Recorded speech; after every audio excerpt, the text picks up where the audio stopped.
नमस्कार मित्रांनो, मी गणेश वानकर इग्नाइट अकॅडमीच्या प्लॅटफॉर्मवर मी तुम्हा सर्वांचे स्वागत करतो। नागपूर मनपा भरतीची जी आहे 174 जागांसाठी नॉन टेक्निकलची जाहिरात आलेली होती।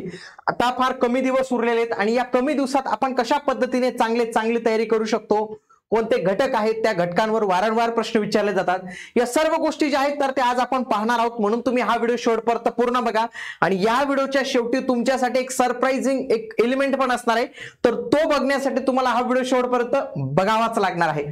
चला तर मित्रांनो आपण पाहूया। तत्पूर्वी सरळ सेवा भरतीसाठीची आपली एक ऑनलाईन लाईव्ह प्लस रेकॉर्डेडची बॅच अवेलेबल आहे मित्रांनो, जी तुमची तलाठी, मनपा, नगर परिषद अशा सर्व सरळ सेवा भरतीसाठी सर्वात उपयुक्त अशी बॅच असणार आहे।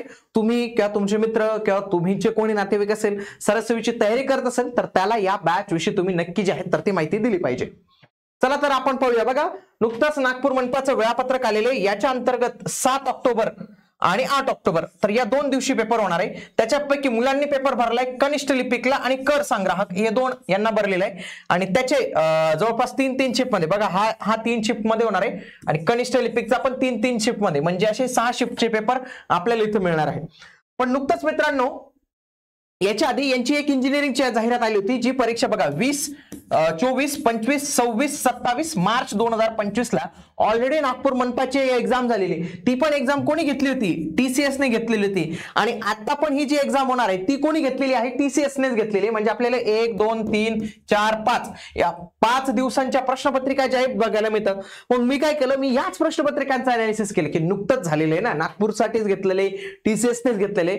मग मी काय केलं, या सगळं प्रश्नपत्रिकांचं अनालिसिस केलं आणि त्याच्यानुसार मी काही घटक तुमच्यासाठी काढून ठेवलेले की या घटकांवर प्रश्न विचारले जातात। हे घटक उरलेल्या काही दिवसात आपल्याला व्यवस्थित पद्धतीने जे आहे तर ते करायचे आणि याचा जो पॅटर्न आहे तर तो पॅटर्न सारखाच आहे। बघा, मराठी, इंग्रजी, बौद्धिक चाचणी आणि सामान्य ज्ञान। खूप सारे विचारतात की हे इंग्रजीमध्ये आहे का, तर हो, इंग्रजीमध्ये पण हे प्रश्न येतील। त्याच्यासोबत निगेटिव्ह मार्किंग सिस्टीम संदर्भात आतापर्यंत त्यांनी कुठे उल्लेख केलेला नाही, म्हणजे नसणारच आहे असं आपण मानूया। चला तर आपण एक विषयाला जे आहेत तर ते आता आपण सुरुवात करूया। सगळ्यात पहिला जो विषय आहे ना तो आपला आहे मराठी व्याकरणाचा।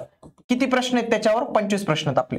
कसे प्रश्न विचारले जातात मी जे तुम्हाला इथं प्रूफ दाखवणार आहे ना मित्रांनो, तर ते नुकताच नागपूर मनपाला जे काही प्रश्न आले होते ना मार्च मध्ये, तर तेच प्रश्न मी इथे घेतलेले आहेत आणि प्रत्येक प्रश्न हा प्रतिनिधी स्वरूपाचा घेतला, असं नाही की सगळे समानार्थी टाकून दिले, एक गोष्ट टाकलेत। बघा, काथ्याकूट या शब्दाचा अलंकारिक शब्दाचा अर्थ शोधा। म्हणजेच काय, हा एक टॉपिक तुम्ही लक्षात घ्या की अलंकारिक शब्दांवर प्रश्न विचारले जातात। पुढे, बुद्धिजड या शब्दाचा समास शोधा। म्हणजे काय, दुसरा टॉपिक कोणता आहे? समास। म्हणजे तुम्ही अशा पद्धतीने अनालिसिस करा। बघा, पहिले टॉपिक कोणता आहे? अलंकारिक, दुसरा समास। त्याच्यानंतर जे चमकते ते सारे सोने नसते वरील वाक्य रचनाचा प्रकार म्हणजे काय? वाक्याचा प्रचार। बघा, विशेषण वाक्य, क्रिया विशेषण वाक्य, केवल वाक्य, नाम वाक्य, तर हे संपूर्ण वाचून जायचं, कळालं का? ऑप्शन्स पण व्यवस्थित करून जायचे। समानार्थी शब्द, कशाचा? निराकारचा समानार्थी शब्द इथे विचारलेला आहे। पुढे शुद्ध शब्द विचारले आहेत, म्हणजे हा शब्द संग्रहाचा भाग आहे। त्याच्यानंतर प्रयोग इथे विचारले, कोणते प्रयोग? बघा, अकर्मक भावे प्रयोग, सकर्मक कर्तरी प्रयोग, अकर्मक कर्तरी प्रयोग आणि कर्मणी प्रयोग। म्हणजे काय की आपल्याला प्रयोग, समास हे व्याकरणाचे जे घटक आहेत तर ते अभ्यासायचे। बाकी त्यांचा जो रोल जास्त आहे ना तर तो शब्द संग्रहावर जास्त पाहायला मिळतो। पुढे, तू मला केव्हा सिनेमा दाखवणार आहेस हे वाक्य कोणत्या प्रकारचे आहेत? बघा, करण रूप वाक्य, प्रश्नार्थी वाक्य, विद्यार्थी वाक्य, आज्ञार्थी वाक्य। म्हणजे काय, वाक्य प्रचार वाक्याचे प्रकार याच्यावर प्रश्न आहेत। त्याच्यानंतर मिळणारा मोबदला या शब्द समूहासाठी असणारा शब्द म्हणजे काय? One word substitution. लक्षात घ्या, ऑलरेडी नागपूर मनपाचा जो सिलेबस आहे ना तर तो त्यांनी दिलेला आहे बरं का, त्याच्यामध्ये पण वन वर्ड सबस्टिट्यूशन सांगितलेले मराठीमध्ये। तर बघा, हा शब्द संग्रहाचा भाग आहे, म्हणजे असेही प्रश्न इथे येतील तुम्हाला। म्हणजे जास्त काही विशेष नाही, मराठीमध्ये सिंपल आहे। मी जे 2-3 टॉपिक सांगितले ते तुम्ही आता 7 दिवसात अभ्यासून जा। पुढे इंग्रजीचा आपण पाहूया। इंग्रजीमध्ये बघा अशा पद्धतीचा प्रश्न येतो आणि मधली जागा रिकामी ठेवली जाते आणि सांगतात की याच्यामध्ये कोणता शब्द जो आहे तर तो असणार आहे। सोबतच कधी कधी फाइंड द एरर नावाची एक कन्सेप्ट येते, त्याच्यामध्ये वाक्य दिलं जातं, ते वाक्य 2-3 प्रकारात तोडलं जातं आणि सांगितलं जातं याच्यापैकी कोणत्या भागात जो आहे तर तो एरर आपल्याला दिसतो। पुढचं बघा, वन वर्ड सबस्टिट्यूशन हा वोकॅबचा भाग आहे मित्रांनो। याच्यासाठी तुमची वोकॅब जी आहे ना तर ती व्यवस्थित पद्धतीने जी आहे तर ती असली पाहिजे वोकॅब। बघा, इथे विचारले a person who loves to eat excessively, बघा तर हे उत्तर आहे त्याचं। त्याच्यानंतर पॅराजंबलचा एक प्रकार, तो पॅराजंबल मध्ये वेगवेगळ्या पद्धती असतात। एक मोठं वाक्य बघायला मिळतं आणि त्याच्यासोबत बघा एक सेंटेन्स आहे, फक्त हे सेंटेन्स काय केलेले त्यांनी रिस्ट्रक्चर केलेले। मग आपल्याला हे पॅराजंबल ऑर्डरने जे आहे तर ते ऑर्डर लावायचं याचा व्यवस्थित। पुढे आर्टिकल टीसीएस मध्ये अ अँड द या आर्टिकलवर प्रश्न असतातच, म्हणून हा टॉपिक तुम्हाला करून जायचा बघा. Article, the, and, no article, and एवढे 4च ऑप्शन नसतात, म्हणून आर्टिकलचा जो टॉपिक आहे तर तो व्यवस्थित पद्धतीने करून जा, कारण की त्यांच्यावर तुम्हाला इथं प्रश्न जे आहेत तर ते बघायला मिळतातच. पुढे इडियमवर प्रश्न बघा. इडियमवर प्रश्न, at a drop of a hat म्हणजे काय, याचा अर्थ सांगा. त्याच्यानंतर बघा अप्रोप्रिएट वर्ब कोणतं इथं फिट होणार आहे. कधी कधी वर्ब नाही दिला तरी फक्त एवढं सांगतात की फिल इन द ब्लँक्स, तर हा इथं तुम्हाला इथं हे भरायचे, वर्ब भरायचे, म्हणजे अशी ही प्रॅक्टिस तुमची असली पाहिजे. त्याच्यानंतर बघा अँटोनिम्स म्हणजे काय, अँटोनिम्स, सिनोनिम्स, समानार्थी शब्द, विरुद्धार्थी शब्द. पुढे इनकरेक्ट स्पेल्ड वर्ड, ज्या पद्धतीने मराठीमध्ये होतं शुद्ध अशुद्ध शब्द ओळखा, त्याच पद्धतीने इंग्रजीमध्ये इनकरेक्ट स्पेल्ड जे आहेत तर ते विचारलं जातं. पुढे काय विचारलेले, वन वर्ड्स दॅट रिप्लेस म्हणजे वन वर्ड सबस्टिट्यूशन म्हणूया. हे इथं काहीतरी दिलेलं वाक्य आणि त्याच्यामध्ये आपल्याला रिप्लेस जे आहे तर ते इथं करायला लावलेलं आहे. तर हा संपूर्ण भाग असणार आहे. पुढचा आपला अंकगणित आणि बुद्धिमत्ता, हा दोन्ही भाग त्यांनी नागपूर मनपाला इथं विचारलेला आहे, हे लक्षात घ्या. बघा a shopkeeper sells 2 types of rice, type A at 40 kg per and type B and average price, म्हणजे हा आपला ऍप्टिट्यूडचा भाग जो आहे तर तो पाहायला मिळतो, अंकगणिताचा भाग. बघा हा. त्याच्यानंतर A B C D F हे काय 6 फ्लोरवर राहतात, म्हणजे फ्लोर हा आपला रिझनिंगचा भाग पाहायला मिळतो. पुन्हा बघा हा पण एक कोडिंग डिकोडिंग म्हणजे हा रिझनिंगचा भाग आपल्याला पाहायला मिळतो. एक आहे दिशा, डायरेक्शनवर प्रश्न आहे, हा आपला रिझनिंगचा भाग आहे. असे प्रश्न येतात बघा याच्यात. काय 7 पीपल दिलेले आहेत, HIJK XYZ are sitting in a row facing north, म्हणजे काय सरळ लाईनचा प्रश्न आहे. सर्क्युलर पण कधी कधी प्रश्न येतात. पुढचा बघा हा एक लाईनचा प्रश्न आहे, याच्यामध्ये सिरीज असते ते विचारलं जातात, तर हा पण आपला रिझनिंगचा भाग आपल्याला पाहायला मिळणार आहे. त्याच्यानंतर बघा हा एक अशा पद्धतीचा की याच्यामध्ये हे देतात आणि सांगतात की ए म्हणजे हा प्लस असतो. मग आपल्याला काय करायचं, फक्त ते बोडोमॉस आपला रूल लावायचे, पहिले डिकोडिंग करायचे आणि त्याच्यानंतर बोडोमॉसचा रूल लावून तो सॉल्व्ह करायचा आहे. बघा 2 ट्रेन्स हा का आपल्याला स्पीड अँड डिस्टन्सचा दिसतो, आपल्याला ऍप्टिट्यूडचा टॉपिक आहे आणि पण हा ट्रेनसाठी दिलेला आहे. त्याच्यानंतर हा रेशिओ आणि प्रपोर्शनचा टॉपिक आपल्याला बघायला मिळतो. त्यासोबतच बघा हा पर्सेंटेजचा आपल्याला टॉपिक जो आहे तो पाहायला मिळतो. बघा पर्सेंटेजचा टॉपिक आपल्याला पाहायला मिळतो, पॉप्युलेशन, म्हणजे असे प्रश्न हे विचारले जातात. पुढं ऍव्हरेजचा प्रश्न बघा, ऍव्हरेज स्कोर्स. त्याच्यानंतर काय म्हटलेले, नंबर, लार्जेस्ट नंबर, बघा अशा पद्धतीचे प्रश्न. त्याच्यानंतर हा प्रॉफिट आणि लॉसचा प्रश्न पाहायला मिळतो.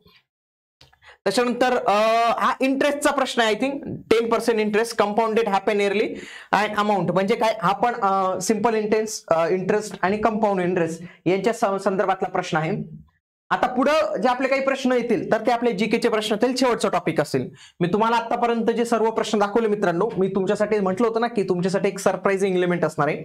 तर ही जी पीपीटी आहे ना मित्रांनो, ही सगळी मी व्यवस्थित पद्धतीने अरेंज करून दिली तुमच्यासाठी. जीकेचं तर भरपूर सारे प्रश्न आहेत, तर याच्यासाठी तुम्हाला काय करायचं, कमेंटमध्ये नागपूर हे टाईप करायचे फक्त. आणि मी तुम्हाला काय करतो, एक लिंक देतो, एक लिंक देतो, ती तुम्हाला मी पिन करून देईल कमेंटमध्ये. तिथून तुम्ही ही जी पीपीटी आहे डाउनलोड करा आणि हे प्रश्न म्हणजे जीकेचे प्रश्न असतील, मराठीचे प्रश्न असतील, अंकगणित आणि बुद्धिमत्ताचे मी जे काही प्रश्न सांगितले ते प्रश्नांचे टाईप तुम्ही आणखी प्रॅक्टिस करा, त्याची आणखी वेगवेगळ्या टाईपवर प्रॅक्टिस करा. पण एवढे जे टाईप आहेत ना, एवढे टाईप तुम्ही सॉल्व्ह करून जायचे, एवढा माझा उद्देश आहे फक्त त्याच्या मागे. तर टाईप करा आणि मी तुम्हाला जे आहे देतो. सोबत व्हिडिओला लाईक करत चला, कारण की एवढं सगळं आपण जे एवढे सगळे रिस्पॉन्स शीट आहेत तर ते बघतो आणि ते बघूनच आपण हे सगळी मेहनत घेत असतो. म्हणून तुम्हाला वाटतं की आपण तुम्हाला चांगलं कंटेंट देतोय, चांगली मेहनत वाटते तुम्हाला, तर तुम्ही नक्की कमेंट बॉक्समध्ये तुमच्या प्रतिक्रिया आणि व्हिडिओला लाईक जरूर करत चला. बघा जीकेचं आता आपण बघूया की जीके मध्ये कशा पद्धतीचे विचारले जातात आणि काय टॉपिक आहे. बघा हा करंटचा प्रश्न आहे, एक पुस्तकावर प्रश्न विचारले, म्हणजे काय की करंट मध्ये पुस्तक आणि लेखक याच्यावर मला प्रश्न पाहायला मिळतात. पुढे काय आहे, who is consider as a representative of a president and head of executive in a state of India. तर राज्यांमध्ये काय अशा पद्धतीचा बघा गव्हर्नर इथं दिलेले, म्हणजे हा काय आपला पॉलिटीच्या संदर्भातला प्रश्न आहे, म्हणजे राष्ट्रपती राज्यपाल यांच्यावर प्रश्न आलेला आहे. पुढे युनियन बजेटवर बघा, युनियन बजेटवर प्रश्न आलेला आहे, हा पण आपला काय करंटचा भाग दिसतो. त्याच्यानंतर हा जॉग्राफीचा भाग आहे मित्रांनो, की बाबूळ, खेर, नीम, तर हे कशाचे प्रकार, वनांचे प्रकार कशात, वनांचा प्रकारचा भूगोलाचा प्रश्न आहे हा. त्याच्यानंतर हा ना इकॉनॉमीचा प्रश्न आहे, इकॉनॉमीचा प्रश्न आहे की नेहरू महालनोबिस मॉडेल हे कशाच्या संदर्भातला आहे, तर हेवी इंडस्ट्रीज अँड मॅन्युफॅक्चरिंग याच्या संदर्भातला आहे, हा इकॉनॉमी मधला प्रश्न आहे. त्याच्यानंतर supreme court was establish at fort William through which of the following act, कोणत्या कायद्याने करण्यात आलं? मग पॉलिटीची जी सुरुवात करतो तर त्याच्यामध्ये पहिला भाग असतो ऐतिहासिक पार्श्वभूमी. इतिहासामध्ये जेव्हा तुम्ही अभ्यासतात तर इतिहासामध्ये पण येतात. हा जो टॉपिक आहे ना, हे जेवढी ऍक्ट आहेत तर यांच्यापैकी बरेचसे ऍक्ट तुमचे पॉलिटी आणि इतिहास याच्या या दोघांमध्ये जे आहेत तर ते येत असतात. पण जनरली तुम्ही जर लक्ष्मीकांत वगैरे पाहिलं तर त्याचं पहिलंच चॅप्टर हे आपल्याला हिस्टॉरिकल बॅकग्राऊंड जे आहे तर ते पाहायला मिळणार आहे. त्याच्या माध्यमातून हा तुमचा प्रश्न कव्हर झाला असता. इतिहासामध्ये बघा इथे विचारले इंडियन नॅशनल मुवमेंट क्रोनॉलॉजिकली ऑर्डर करा, म्हणजे आधी काय झालं आणि नंतर काय झालं, म्हणजे खूप चांगला क्वालिटी प्रश्न आपल्याला पाहायला मिळतो. म्हणून याच्यासाठी आपल्याला त्याच्या घटना आहेत तर त्या व्यवस्थित पद्धतीने जे आहेत तर ते माहिती हव्यात. बघा महाराष्ट्राच्या मुख्यमंत्री लाडकी बहीण योजना म्हणजे काय, करंटचा प्रश्न आहे मित्रांनो. पण कशावर प्रश्न आहे तो? योजना. म्हणजे मी काय करून जाईल, योजनेवर प्रश्न आहे. मुख्यमंत्री लाडकी बहीण योजना ती महाराष्ट्राची आहे. पुन्हा मुख्यमंत्री लाडकी बहीण योजनेसाठी वयोमर्यादा काय, याच्यावरच प्रश्न आला होता पुढे नागपूरचा, तो पण तुम्हाला मी पुढे दाखवतोच. मग हा विचारले की कावेरीची उपनदी कोणती आहे, म्हणजे उपनद्या कोणत्या आहेत. त्याच पद्धतीने लक्षात घ्या मित्रांनो की गोदावरीच्या उपनद्या करून जा, सगळ्यात जास्त प्रश्न येतात. त्याच्यानंतर कृष्णा, भीमा, तापी, नर्मदा, ह्या ज्या नद्या आहेत ना यांची 100% करून जा तुम्ही. ओके, तर या इथं प्रश्न इथं विचारले जातात. पुढे चैत्राम देवचंद पवार यांना पद्मश्री मिळालेला. ओके, तर हा अवॉर्डचा प्रश्न आहे आपला, करंट मधील अवॉर्डचा प्रश्न. पद्म पुरस्कार करून जा, त्याच्यावर प्रश्न विचारले जातात. पुढे त्याच्यानंतर काय सांगितलंय, हा इतिहासावरचा प्रश्न आहे की कोण पायोनियर आहे गर्ल्स एज्युकेशन इन पुणेचा, तर ते सावित्रीबाई फुले. तर हा आधुनिक भारताच्या इतिहासाचा प्रश्न आहे. त्याच्यानंतर काय, geographical region which cover most of the area Maharashtra, महाराष्ट्राचा सर्वात जास्त एरिया कशाने व्यापलेला आहे, तर तो दख्खनच्या पठाराने व्यापलेला. हा कशाचा प्रश्न आहे आपला, जॉग्राफीचा प्रश्न आहे. पुढे हा सेम प्रश्न आहे ना मित्रांनो, हा सेम ऍज इट इज प्रश्न. आताच ती TRT महाज्योतीची एक्झाम झाली होती बघा, राज्यसेवेची एक्झाम होती. तर त्या राज्यसेवेच्या एक्झाम मध्ये सेम हा प्रश्न रिपीट झालेला होता की महाराष्ट्राची जीडीपी सांगायची, त्याला जीडीपी नाही म्हणा GSDP म्हणतात. तर हा परत कशाचा प्रश्न आहे आपला, इकॉनॉमीचा प्रश्न आहे. त्याच्यानंतर हा पॉलिटीचा प्रश्न आहे, पण पॉलिटीमध्ये जे आपण पंचायत राज अभ्यासतो तर या पंचायत राजचा प्रश्न आहे की ग्रामसेवकाची नियुक्ती तर ती कोणाद्वारे जी आहे तर ती केली जाते. त्याच्यानंतर पुन्हा हा पंचायत राजचाच प्रश्न आहे की अर्बन लोकल बॉडीज तर हे कोणती नोडल एजन्सी आहे. त्याच्यानंतर कोणत्या कॉन्स्टिट्यूशन अमेंडमेंटने पंचायत राज इन्स्टिट्यूशन आलं, म्हणजे हेच प्रश्न मित्रांनो बऱ्यापैकी खूप साऱ्या परीक्षेत रिपीट होतात बरं का. हे प्रश्न बऱ्यापैकी रिपीट होतात. उदाहरणार्थ मी तुम्हाला दाखवू इच्छितो की हे तलाठी भरतीचं आपलं पुस्तक आहे. हे जेव्हा पुस्तक आम्ही बनवत होतो तेव्हा देखील हेच प्रश्न तलाठीला 2023 ला आहेत. म्हणजे ज्या कोणी उमेदवार अजून सुद्धा या पुस्तकातून अभ्यास करेल की ज्याच्या संबंधी आपण हे मागचे 57 प्रश्नपत्रिका टाकले आहेत, 5700 प्रश्न आहेत, त्याच्यामध्ये देखील हा प्रश्न आला. 2025 मध्ये पण प्रश्न आणि भविष्यात पण हा प्रश्न तुम्हाला बघायलाच मिळणार, कारण की ती फॅक्ट आहे ना मित्रांनो. त्रिकाल बाधित सत्ते तर ते पुन्हा तेच विचारावं लागणार आहे. 73वी घटना दुरुस्ती, 74वी घटना दुरुस्ती, म्हणून खूप साऱ्या उमेदवारांनी ज्यांनी हे पुस्तक घेतलं होतं तर त्यांना फायदा झालेला आहे. तुम्हालाही भविष्यात फायदा होईल. तुम्ही देखील हे पुस्तक जे आहे तुमच्या नजीकच्या बुक स्टोअर मधून ऑर्डर करू शकतात. 5700 प्रश्न आहेत. हे जर एवढे सॉल्व्ह केले ना मित्रांनो बऱ्यापैकी तुमचं जे आहे तर तो काम होऊन जातं. ठीक आहे, चला पुढचं आणखी काही प्रश्न आहेत आपल्याकडे. भरपूर प्रश्न मी इथं गोळा करून ठेवलेले आहेत आणि याची संपूर्ण PDF मी तुम्हाला देईन. फक्त काय सांगितलं, कमेंटमध्ये नागपूर हे टाईप करा, मी तुम्हाला लिंक जे आहे अवेलेबल करून देतो. पुढे काय म्हटलेलं आहे, नोकरेक बायोस्फिअर रिझर्व्ह हे कुठे आहे. आय थिंक करंट मध्ये काही न्यूज मध्ये असेल म्हणून ते आलं असेल. त्याच्यानंतर बघा युनियन बजेट 2025-26 वर पुन्हा 1857चा उठाव 100% प्रश्न असतो याच्यावर. पुन्हा Rohini Nayar prize for outstanding contribution हा कोणाला मिळालेला 2024 मधला. Which of the following ports belongs to the western coastal place हा आहे. त्याच्यानंतर सरकारी अर्थसंकल्पाचा उद्देश काय असतो. त्याच्यानंतर पद्मभूषणच्या संदर्भात कोणाला मरणोप्रांत जो आहे तर तो भेटलेला आहे, कलामध्ये ते विचारलेलं होतं. Right bank tributary of Godavari, मी तुम्हाला आता काय बोललो, गोदावरीच्या उजव्या बाजूने येणारी नदी सांगायची आहे.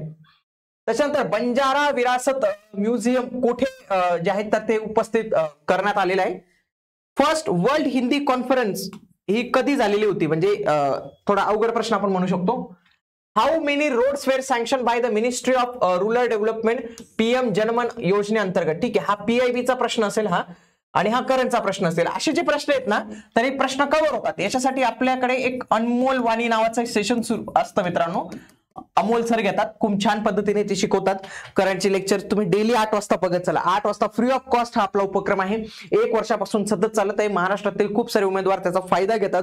तुम्हीही त्याचा फायदा घ्या. 8 वाजता डेली आपल्या चॅनलवर जे आहे तर ते असतं.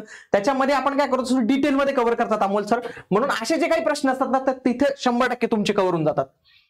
पुन्हा महाएग्रीटेक प्रोजेक्ट, पुन्हा काय म्हणले, largest container port in Maharashtra. बघा हा सेम प्रश्न पुन्हा रिपीट झाला. त्याच्यानंतर 38व्या राष्ट्रीय खेळाचं मॅस्कॉट जे आहे तर ते काय होतं.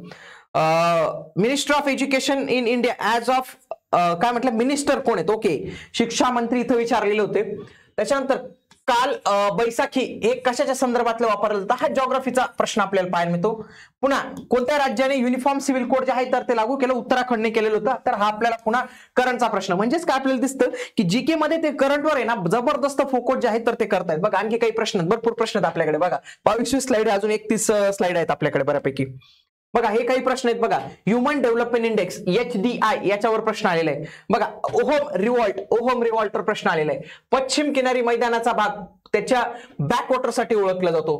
त्याच्यानंतर प्राचीन आदिवासी बंडांपैकी कोणतं आदिवासी बंड आपल्याला पाहायला मिळतं.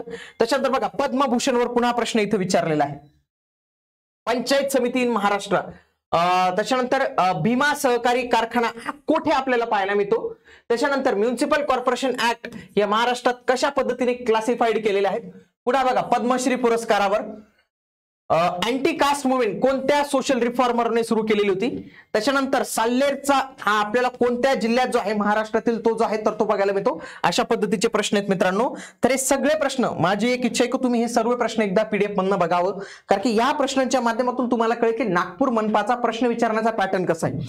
आपण हे काही प्रश्न मनाने नाही बनवले, जे काही मागच्या म्हणजे एवढंही मागच्या नाही, नुसतं मार्च 2025 ला नुकतीच जी त्यांची टेक्निकलची झाली त्याच्यामध्ये काय होतं की काही प्रश्न टेक्निकलचे होते काही नॉन टेक्निकलचे होते. मग मी त्याच्यातनं काय केलं की नॉन टेक्निकलचे काही प्रश्न बाजूला केले की तुम्हाला एक उरलेल्या दिवसात एक अंदाज यावा कशा पद्धतीचे प्रश्न आहेत. आणि एवढ्या प्रश्न आणि त्यांच्या आजूबाजूची माहिती गोळा करा मित्रांनो. समजा इथं महाधिवक्ता आहे ना, महाधिवक्ताची नियुक्ती कळाली तर महाधिवक्ताशी संबंधित कलम काय रे, महाधिवक्त्याची शपथ काय आहे, महाधिवक्त्याला वेतन कोणा पद्धतीने देतं, ज्या पद्धतीने महाधिवक्ता आहे त्याच पद्धतीने जसं इथं ऍडव्होकेट जनरल आहे तिथं वरती हे असेल ना केंद्राचा पण त्याच पद्धतीने त्याचं पण असं कंपॅरेटिव्ह स्टडी तुम्ही इथं करा मित्रांनो लगेच. म्हणजे काय होईल की परीक्षेत आपल्याला कळेल की, आणि मी तुम्हाला सांगतो नक्की तुम्हाला याचा फायदा होईल.